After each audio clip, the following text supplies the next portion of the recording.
Good afternoon, Miss Rona. Good afternoon, ma'am. Okay, Miss Rona, can you tell me about yourself? Ma'am, I'm Rona Galban, 35 years old. I'm single. Single mother? Single, yes, ma'am. Okay, I have few questions for you to answer, so let's start.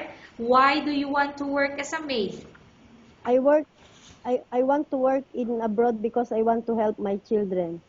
Okay, why you choose Malaysia when there is a lot of other country? Ma'am, because Malaysia I haven't yet see before. Okay, so you want to try working in Malaysia. Yes, ma'am. How are you qualified for this job? Ma'am, I'm hardworking, trustworthy, and hardworking. Okay, may I know what is your education level is? Ma'am, I'm high school graduate. What is your recent experience? Ma'am, before I worked in Singapore for 2 years. I worked in Hong Kong 2 years and I worked in Macau for 6 years. Okay, have you worked abroad before? Yes, ma'am. Can you please tell the place and how many years you worked for? Ma'am, I worked in Singapore for 2 years. I worked in Hong Kong for 2 years and I worked in Macau for 6 years. Okay, do you have experience of taking care of baby? Yes, ma'am. Newborn baby and children. So, whose baby are you looking after before? Ma'am, before I worked in Macau, I take care of newborn baby. And I work in Singapore. I take care 2 children. And work in Hong Kong I take care also 2 children. Okay, do you have experience taking care of an elder? Yes, ma'am. My employer's mother. Okay, so how old is the employer's mother when you take care? 65 years old. Okay, do you have any other special skills? Yes, ma'am. I know how to cook Chinese food. Okay, are you willing to learn new skills? Yes, ma'am. Are you willing to work with a family where the mother-in-law or any relatives stay together? Yes, ma'am. Currently, are you still working now? Not yet, ma'am. Do you know how to cook? Yes, ma'am. What sort of food can you cook? Ma'am, I cook Chinese food like steamed fish, sweet and sour pork, chicken rice, and Chinese soup. Okay. Other from that, any Filipino dishes? Yes, ma'am. I can cook Philippine food. Okay, such as? As a sinigang, adobo, menudo. Are you aware that you will have to do washing, cleaning, ironing, and cooking? Yes, ma'am. From all the house chores, which do you like most? Cooking. If ever you were selected to work in Malaysia, who will take care of your kids? My sister, ma'am. You are not allowed to use handphone during working hours. Yes, ma'am. You are only allowed to use handphone after you finish all the works and when going to bed. Yes, ma'am.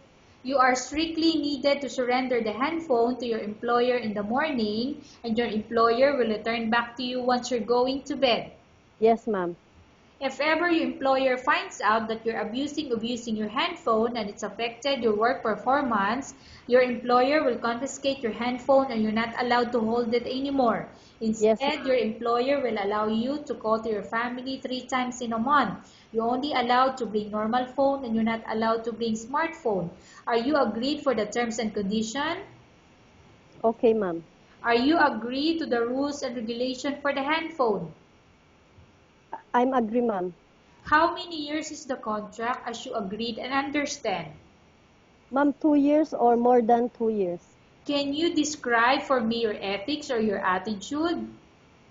Ma'am, I'm hardworking, trustworthy, and cleanliness. How can you assure to us that you will work hard in Malaysia? Because ma'am, before I working already in the 3 countries, I all my finish my duties. Okay. Can you promise not to use the telephone without the permission of your employer? Yes, ma'am. Can you promise not to put on makeup but to dress properly while work? Yes, ma'am.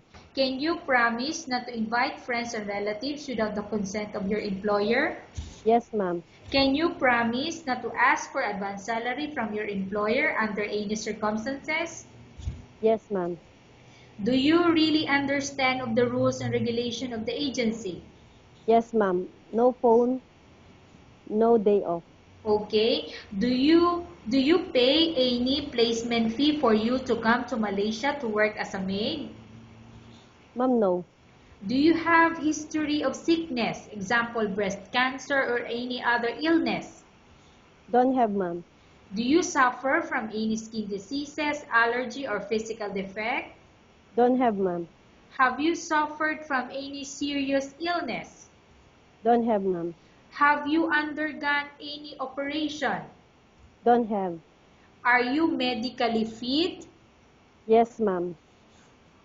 Are you in any medication? No, ma'am. Are you allergic with any food? Don't have.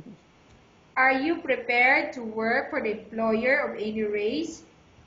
Yes, ma'am. Are you prepared to eat the type of food taken by your employer?